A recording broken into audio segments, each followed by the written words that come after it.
আসসালামু আলাইকুম। আমন্ত্রণ জানাচ্ছি ফফ টিভি নিউজ আপডেটে। সঙ্গে আছি আমি ইমতিয়াজ আহমেদ। শুরুতেই সংবাদ শিরোনাম। অনেক উপদেষ্টা জেলে যেতে পারেন, মন্তব্য ব্যারিস্টার ফুয়াদের। রাতে উত্তাল বুয়েট, দাবির মুখে এক শিক্ষার্থীকে সাময়িক বহিষ্কার। জুলাই সনদে কখন স্বাক্ষর করবে এনসিপি, জানালেন নাহিদ। ভারতের সঙ্গে সীমান্ত সুরক্ষায় আসছে নতুন ৩ ব্যাটালিয়ন। ইউরোফাইটার জেট কিনতে দোহা যাচ্ছেন এরদোয়ান। এবার বিস্তারিত। আমার বাংলাদেশ অর্থাৎ এবি পার্টির সাধারণ সম্পাদক ব্যারিস্টার আসাদুজ্জামান ফুয়াদ বলেছেন, অনেক উপদেষ্টাকে তাদের কর্মকাণ্ডের কারণে জেলে যেতে হতে পারে। ব্যর্থদের তালিকা করা হলে স্বরাষ্ট্র উপদেষ্টাকে গোল্ড মেডেল দেওয়া উচিত। বুধবার ২২ অক্টোবর দুপুরে রংপুর পাবলিক লাইব্রেরির হল রুমে সাংবাদিকদের সঙ্গে মতবিনিময় সভায় তিনি এসব কথা বলেন। আসাদুজ্জামান ফুয়াদ বলেন, ডিজিএফআই এর ৪ থেকে ৫ জন লেফটেন্যান্ট জেনারেল ভারত পালিয়ে গেছেন, যা দেশের নিরাপত্তার জন্য বড় হুমকি। এরা শত্রু রাষ্ট্রের কাছে দেশের গোপন তথ্য বিক্রি করেছে। ভারত সরকারের সহযোগিতা ও আওয়ামী লীগের পৃষ্ঠপোষকতায় তারা সেখানে ভালোভাবে জীবনযাপন করছেন। তিনি বলেন, স্বরাষ্ট্র উপদেষ্টার মাধ্যমে জাতীয় নির্বাচন পরিচালনা সম্ভব নয়। রাষ্ট্রের গুরুত্বপূর্ণ দায়িত্বে এমন কাউকে রাখতে হবে যিনি সৎ ও কার্যকরভাবে দায়িত্ব পালন করতে পারেন। স্বরাষ্ট্র উপদেষ্টা সেনাবাহিনীর কর্মকর্তাদের বিচার প্রক্রিয়াকে ভিন্ন খাতে প্রবাহিত করার চেষ্টা করছেন বলে অভিযোগ করেন তিনি। ফুয়াদ আরও বলেন, সেনাবাহিনীর যেসব কর্মকর্তা অপরাধে জড়িত তাদের বিচার শুরু হয়েছে ঠিকই, কিন্তু তারা এসি গাড়িতে করে ট্রাইব্যুনালে এসেছেন হলিউড তারকাদের মতো পোশাকে সজ্জিত হয়ে। স্বরাষ্ট্র উপদেষ্টা সেনাবাহিনীর ভেতরে থাকা বাড়িগুলোকে সাব জেল ঘোষণা করেছেন। যারা গরিব তাদের জায়গা কাশিমপুর কারাগারে, আর ক্ষমতাবানরা থাকবেন 5 স্টার জেলে, এটা মেনে নেওয়া যায় না। বসে বসে আইফোনে বট আইডি ব্যবহার করে যারা দেশবিরোধী ষড়যন্ত্রে লিপ্ত তাদের শাস্তি হওয়া জরুরি। তিনি আরও বলেন, দেশে নানা জায়গায় বিশৃঙ্খলা চলছে, তবে শিক্ষা উপদেষ্টাকে শিক্ষকদের ন্যায্য দাবি মেনে নেওয়ার জন্য ধন্যবাদ জানাই। শিক্ষকরা ঘরে ফিরে গেছেন, যদিও সব দাবি এখনো বাস্তবায়িত হয়নি। সমাজ কল্যাণ মন্ত্রণালয়ের অধীন সমাজসেবা ও মহিলা সংস্থায় পিডি ডিপিডি সচিব থেকে শুরু করে তৃণমূল পর্যায় পর্যন্ত একটি দুর্নীতিগ্রস্ত সিন্ডিকেট গড়ে উঠেছে। এরা ঘুষের বিনিময়ে জনবল নিয়োগ সহ নানা অনিয়ম করছেন। উত্তরাঞ্চলে বিনিয়োগ বৃদ্ধির প্রয়োজনীয়তার কথা উল্লেখ করে ফুয়াদ বলেন, শিল্প কলকারখানা হলে বেকারত্ব কমবে, নতুনরা মাদকের দিকে ঝুঁকবে না, ফলে অর্থনৈতিক উন্নয়ন হবে। পাশাপাশি ইউনিয়ন পর্যায় পর্যন্ত খেলাধুলার সুযোগ নিশ্চিত করতে হবে যাতে মানুষ সুস্বাস্থ্য পায়। কৃষকদের ন্যায্য মূল্য সার সরবরাহ নিশ্চিত করতে হবে এবং শিক্ষার উন্নয়ন ঘটাতে হবে, তবেই দেশ এগিয়ে যাবে। মতবিনিময় সভায় উপস্থিত ছিলেন এবি পার্টির কেন্দ্রীয় কমিটির সদস্য মাহবুবুর রহমান, কেন্দ্রীয় কৃষি বিষয়ক সম্পাদক মুস্তাফিজুর রহমান, রংপুর বিভাগীয় সাংগঠনিক সম্পাদক আবু বকর সিদ্দিক সহ অন্যান্য নেতারা। এক ছাত্রীকে ধর্ষণের অভিযোগে এক শিক্ষার্থীকে বহিষ্কার ও শাস্তির দাবিতে মঙ্গলবার রাত ৯টা থেকে মধ্যরাত পর্যন্ত উত্তাল ছিল বাংলাদেশ প্রকৌশল বিশ্ববিদ্যালয় বুয়েট ক্যাম্পাস। বিক্ষোভকারীদের দাবির পরিপ্রেক্ষিতে রাতেই অভিযুক্ত সেই শিক্ষার্থীকে সাময়িক বহিষ্কার করা হয়েছে। পাশাপাশি বিশ্ববিদ্যালয়ের পক্ষ থেকে তার বিরুদ্ধে মামলা করার সিদ্ধান্ত হয়েছে। পরে রাতে বুয়েটের ছাত্র কল্যাণ পরিচালক অধ্যাপক এ.কে.এম. মাসুদ শিক্ষার্থীদের উদ্দেশ্যে বলেন, বিক্ষোভকারী শিক্ষার্থীদের দাবির পরিপ্রেক্ষিতে বিশ্ববিদ্যালয় কর্তৃপক্ষ একটি বহিষ্কার আদেশ জারি করেছে।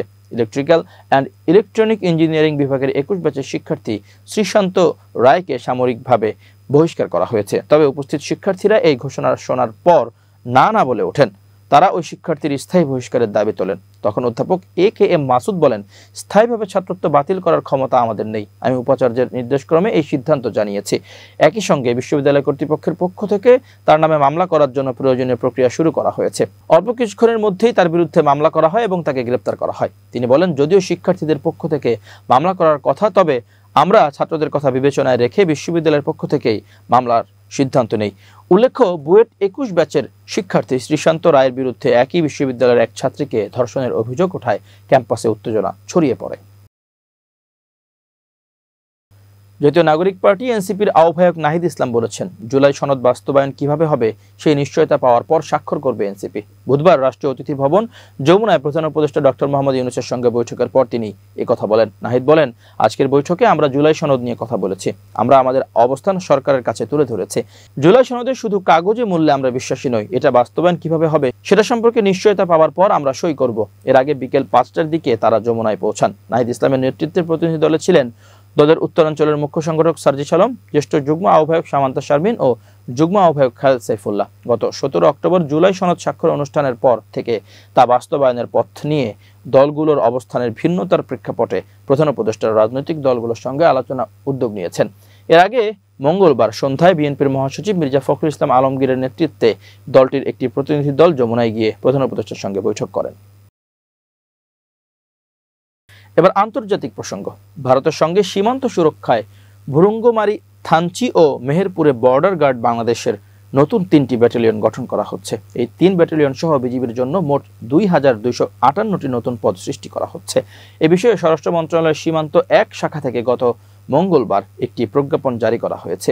প্রজ্ঞাপনে বলা হয়, পরিচালক 3টি, অতিরিক্ত পরিচালক ও উপপরিচালক 9টি করে, সহকারী পরিচালক 3টি, পুলিশ ইন্সপেক্টর 3টি, সুবেদার মেজর সব ক্যাটাগরির 3টি, সুবেদার 18টি, নায়েব সুবেদার 57টি, হাবিলদার 240টি, নায়েক 285টি, ল্যান্স নায়েক অফিস সহকারী 15টি, ল্যান্স নায়েক 327টি, সিপাহী অফিস সহকারী 15টি, সিপাহী 1021টি, ইমাম বেসামরিক 3টি, হিসাবরক্ষক 3টি, উচ্চমান সহকারী 3টি, অফিস সহকারী কাম কম্পিউটার মুদ্রাক্ষরিক মিড ওয়াইফাই 3টি, অফিস সহায়ক 3টি, হাবিলদার 7টি, নায়েক 5টি, ল্যান্স নায়েক 6টি, সিপাহী 14টি সহ মোট 2258টি নতুন পদ তৈরি করা হয়েছে। বর্তমানে বিজিবির সংখ্যা রয়েছে 57,477টি।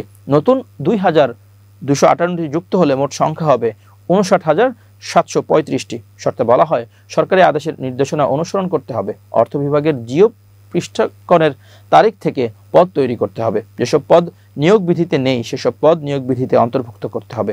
আউটসোর্সিং নীতিমালা প্রক্রিয়ায় সেবা গ্রহণ নীতিমালা অনুসারে ইলেকট্রিশিয়ান, কুট মেকার, বাবুর্চি, মেসওয়েটার, মালি ও পরিচ্ছন্নতা কর্মী সেবা ক্রয়ে অর্থ বিভাগে প্রস্তাব পাঠাতে হবে। স্বরাষ্ট্র মন্ত্রণালয় সূত্রে জানা গেছে, দেশের 3টি বিজিবি ব্যাটালিয়নে 742 জন করে মোট 2226টি এবং বর্ডার গার্ড হাসপাতালের জন্য 32টি নতুন পদ তৈরি করা হয়েছে। এর মধ্যে অর্থ মন্ত্রণালয় থেকে পদগুলো মঞ্জুর করা হয়েছে। বিজিবি সূত্রে জানা গেছে, সীমান্ত সুরক্ষা ও বিজিবির জনবল বাড়াতে নতুন 3টি ব্যাটালিয়ন তৈরি করা হচ্ছে। তুরস্কের প্রেসিডেন্ট রজব তাইয়েব এরদোগান দোহায় যাচ্ছেন। আঙ্কারা কাতারের ব্যবহৃত কিছু ইউরোফাইটার টাইফুন জেট কিনতে চাইছে। তুরস্কের একটি নিরাপত্তা সূত্র এএফপিকে কথা জানিয়েছেন। তুরস্কের প্রেসিডেন্ট কার্যালয়ের তথ্য অনুযায়ী এরদোয়ান কুয়েত থেকে উড়ে এসে কাতারের আমির Sheikh Tamim bin Hamad Al থানির সাথে দেখা করার কথা রয়েছে। নাম প্রকাশে অনিচ্ছুক একটি সূত্র এএফপিকে জানিয়েছে, তুরস্ক কাতারের ব্যবহৃত কিছু ইউরোফাইটার কেনার জন্য আলোচনার চেষ্টা করছে।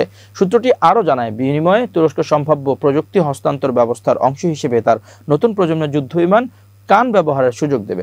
এখন পর্যন্ত কোনো সুনির্দিষ্ট অগ্রগতি হয়নি এবং আলোচনা এখনো চলছে বলে সূত্রটি জানিয়েছে। তুরস্ক তার বিমান বাহিনীকে আধুনিকীকরণ করতে চায় এবং সাম্প্রতিক বছরগুলোতে জার্মানি, ব্রিটেন, স্পেন এবং ইতালির 4 জাতির কনসোর্টিয়াম দ্বারা নির্মিত 40টি নতুন ইউরোফাইটার টাইফুন কেনার চেষ্টা করছে। তুরস্কের S-400 রাশিয়ান ভূমি থেকে আকাশে নিক্ষেপণযোগ্য ক্ষেপণাস্ত্র প্রতিরক্ষা ব্যবস্থা কেনার কারণে 2019 সালে ওয়াশিংটন আঙ্কারাকে তার F-35 যুদ্ধবিমান কর্মসূচি থেকে বাদ দেওয়ার পর এই পদক্ষেপ নেওয়া হয়েছে। এই ক্রয়টি ন্যাটোর প্রধান প্রতিপক্ষকে পশ্চিমা জেট অভিযানে প্রবেশের সুযোগ করে দেওয়ার আশঙ্কা তৈরি করেছে। কৌশলগত ধোঁকাবাজি। কিছু প্রতিরক্ষা পর্যবেক্ষক ইউরোফাইটার অধিগ্রহণের জন্য তুরস্কের প্রচেষ্টাকে একটি কৌশলগত ধোঁকাবাজি হিসেবে দেখছেন, যার লক্ষ্য ওয়াশিংটনের উপর চাপ সৃষ্টি করা, যাতে আঙ্কারাকে তার যুদ্ধবিমান কর্মসূচিতে পুনরায় অন্তর্ভুক্ত করা যায়। তুর্কি সূত্রটি জানিয়েছে, তুরস্কের জন্য প্রধান অগ্রাধিকার F-16, F-35 কর্মসূচি রয়ে গেছে। মে মাসে এরদোগান আত্মবিশ্বাস প্রকাশ করেছিলেন নিষেধাজ্ঞাগুলো দ্রুত প্রত্যাহার করা হবে এবং গত মাসে মার্কিন প্রেসিডেন্ট ডোনাল্ড ট্রাম্পের সাথে তার বৈঠক সেই আশা আরও দৃঢ় করে তুলেছে। জুন মাসে টম ব্যারাক বলেছেন, বছরের শেষ নাগাদ মার্কিন নিষেধাজ্ঞাগুলো উঠে যাওয়ার সম্ভাবনা রয়েছে, কিন্তু তুর্কি সূত্রটি জানিয়েছে এতে আরও কিছুটা সময় লাগতে পারে। বেশ কয়েকটি প্রতিরক্ষা সংবাদ মাধ্যমের মতে, মার্কিন কংগ্রেসে বর্তমান রাজনৈতিক অস্থিরতার কারণে নতুন বছরের আগে এই চুক্তিগুলো অগ্রগতি অসম্ভব। 2017 সালে কাতার 24টি ইউরোফাইটার জেটের অর্ডার দিয়েছিল এবং ডিসেম্বরে দোহা জানিয়েছে তারা আরও 12 ইউরোফাইটার জেট কিনতে চাইছে। তুর্কি সূত্রের মতে, গত মাসে আমিরাতে হামাস নেতাদের উপর ইসরায়েলি হামলার পর কাতারের নিজস্ব প্রতিরক্ষা প্রয়োজনীয়তার আলোকে আঙ্কারার অনুরোধটি হালকাভাবে গ্রহণ করা হতে পারে। ইউক্রেনে তাৎক্ষণিক যুদ্ধবিরতি দিতে মস্কো রাজি না হওয়ায় যুক্তরাষ্ট্রের প্রেসিডেন্ট ডোনাল্ড ট্রাম্প এবং রাশিয়ার প্রেসিডেন্ট ভ্লাদিমির পুতিনের নির্ধারিত বৈঠক অনির্দিষ্টকালের জন্য স্থগিত করা হয়েছে। হোয়াইট হাউসের কর্মকর্তাদের বরাত দিয়ে ব্রিটিশ বার্তা সংস্থা রয়টার্স এক প্রতিবেদনে তথ্য জানিয়েছে। হোয়াইট হাউসের একজন জ্যেষ্ঠ কর্মকর্তা রয়টার্সকে নিশ্চিত করেছেন, প্রেসিডেন্ট পুতিনের সঙ্গে প্রেসিডেন্ট ট্রাম্পের বৈঠক উপলক্ষে ইউক্রেনে যুদ্ধবিরতি ঘোষণা করতে মস্কোকে আহ্বান জানানো হয়েছিল, কিন্তু মস্কো এতে সম্মত না হওয়ায় নির্ধারিত বৈঠকটি স্থগিত করা হয়েছে। আপাতত নিকট ভবিষ্যতে দুই প্রেসিডেন্টের মধ্যে বৈঠকের কোনো সম্ভাবনা নেই। ওই কর্মকর্তা আরও জানান, কয়েকদিন আগে রাশিয়ার পররাষ্ট্রমন্ত্রী সের্গেই ল্যাভরভের সঙ্গে যুক্তরাষ্ট্রের পররাষ্ট্রমন্ত্রী ও ট্রাম্পের জাতীয় নিরাপত্তা বিষয়ক উপদেষ্টা মার্কো রুবিওর ফোনালাপ হয়। সেই ফোনালাপে আসন্ন বৈঠক উপলক্ষে ইউক্রেনে যুদ্ধবিরতি ঘোষণার শর্ত দেওয়া হয়েছিল। মস্কোর পক্ষ থেকে পরে জানানো হয়, সংঘাতের এই পর্যায়ে আপাতত যুদ্ধবিরতি সম্ভব নয়। এরপরেই ওয়াশিংটন বৈঠক স্থগিতের সিদ্ধান্ত নেয়। বৈঠক স্থগিতের ঘোষণার পর হোয়াইট হাউসের সাংবাদিকদের সঙ্গে মতবিনিময়ের সময় প্রেসিডেন্ট ট্রাম্প বলেন, আমি কোনো খামোখা বৈঠক করতে চাইনি, তাই আপাতত স্থগিতের সিদ্ধান্ত নেওয়া হয়েছে। তবে তিনি ইঙ্গিত দিয়ে বলেন, তবে এটা চূড়ান্ত সিদ্ধান্ত নয়, পরিবর্তন আসতেই পারে। আপনারা আগামী দুদিন যা যা ঘটবে সেদিকে লক্ষ্য রাখবেন। এদিকে বৈঠক স্থগিতের সিদ্ধান্ত এলে প্রেসিডেন্ট পুতিনের বিনিয়োগ বিষয়ক দূত কিরিল দিমিত্রিয়েভ সামাজিক যোগাযোগ মাধ্যমে জানিয়েছেন, দুই দেশের প্রেসিডেন্টের সম্ভাব্য বৈঠক নিয়ে প্রস্তুতি অব্যাহত রেখেছে রাশিয়া। উল্লেখ্য, 2025 সালের জানুয়ারিতে ক্ষমতা গ্রহণের পর ট্রাম্প বলেছিলেন, রাশিয়া ইউক্রেন যুদ্ধের অবসানকে তিনি অগ্রাধিকার দেবেন। গত সপ্তাহে ট্রাম্প ঘোষণা করেছিলেন, ইউক্রেন যুদ্ধ বন্ধে পুতিনের সঙ্গে তার বৈঠক হবে হাঙ্গেরির রাজধানী বুদাপেস্টে। প্রিয় দর্শক, শেষ করছি ফাফ টিভি নিউজ আপডেট। আজ এই পর্যন্তই। ভিন্ন খবর নিয়ে দেখা হবে আগামীকাল রাত 8টায়। নিজেকে আপডেট রাখতে সাবস্ক্রাইব করুন চ্যানেলটি। নিয়মিত লাইক, কমেন্ট ও শেয়ার করে ছড়িয়ে দিন সর্বত্র। সুস্থ থাকুন, নিরাপদে থাকুন। আল্লাহ হাফেজ।